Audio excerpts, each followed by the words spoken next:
Well, hello, Luisa. I'm Noelia from Argentina, and I want to thank you. I love the books and I love the show. I think that you respect a lot the story, the original story, and it was so good for me. Thank you. And one of the things that I noticed this time is that the new adult genre it's growing up a lot. Why do you think people like this type of stories in 2026 especially? Yeah, I think it's a genre that takes what we love about young adult, which is the spark and the butterflies and the first loves, and it grows it up to the next kind of phase of life where it's a little bit more mature, it's a little bit more, it's a little bit deeper, a little more nuanced. And I think in Elle's books, we have this beautiful layered love story that plays with the expected tropes of a romance, but deepens them in ways that I think really allows the story to feel accessible and also emotional and resonant with a broad audience. Yeah, well, one of the things is that this story talks about violence, different type of violence, and those things. For you, like director, how did you make the balance to not to lose the new adult genre and that romantic type of the story, and to talk about this type of violence with the respect that you did? Yeah, it's at the end of the day, these books and the show are very joyful and positive and optimistic.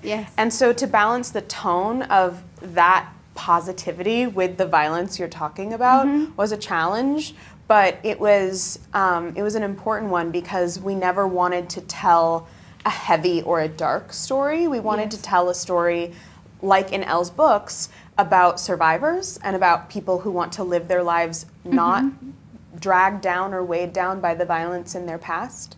So by being able to focus on the positive or the moving forward, that was how we always balanced that tone, and also paid respect to these characters and the fact that they want to live healthy lives.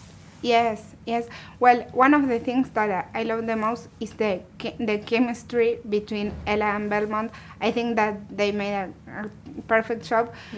How did you work with both of them to translate this type of story to the screen, and even in the parts that they don't speak a lot? They only look at each other and you understand, you know what they are thinking or what is happening to them. You can't manufacture that. I mean, that is real. We put them in a room together from their very first audition. They didn't even know each other at this point, and that chemistry was there. So we didn't create that, we just found it. But we did find it and we did harness it, and I think those two actors are so special and wonderful as actors in their own rights. But I also think that each of them challenge the other person. I think they show up in a room and they care so much about the other person as a human that it really brings out the best performance in the other person. And so being able to watch the two of them on screen together, but on set together as well, was very, very fun and rewarding, and you guys get to see it on screen. Yes. And what was the most difficult part? To work with them and also with his friends, that it's a lot of family drama, different stories, different types of love.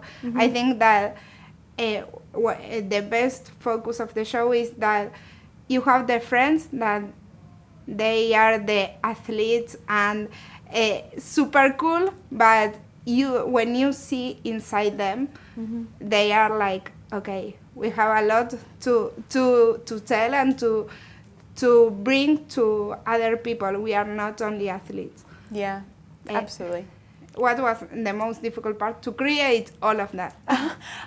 Well, I think it was really rewarding to be able to tell a story about non-toxic masculinity. Yes. Because I think we're so conditioned to see narratives about men being men and not being able to have emotions and not being able to be vulnerable and talk about things that are messy. And so we get to see more female friendships on TV than male friendships, and we do that in our show. But the fun thing about this show is we also get to show the male friendships and the 4 guys, and we get to see what Dean's advice to Garrett is, and it looks a little different than someone else's advice. And we get to see Logan and Garrett and how the 2 of them, maybe there's a little bitterness, a little jealousy because Garrett has everything that Logan doesn't have, but they're still friends at the end of the day. And so we get to see they're not perfect. They're imperfect people and imperfect friendships, but we get to see how those friendships evolve in a very non-toxic way. And so that was really rewarding. Thank you so much. Thank you so much.